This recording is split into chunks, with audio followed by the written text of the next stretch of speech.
Hoy Neus ha descubierto cómo hacer avioncitos de papel. Está tan emocionado que no deja de correr. ¡Wow! ¿Cómo lo hiciste? Está increíble. ¿Vuela muy alto?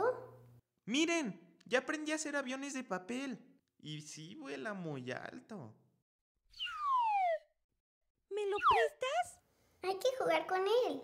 No quiero que se rompa. El último que nos regaló la maestra, lo rompiste, Blau. Fue un accidente. La maestra ha dicho que podemos equivocarnos. Pero yo no quiero prestarlo. ¡No!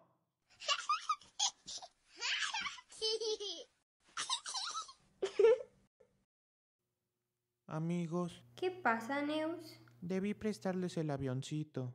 Ahora lo he perdido para siempre. Lo siento.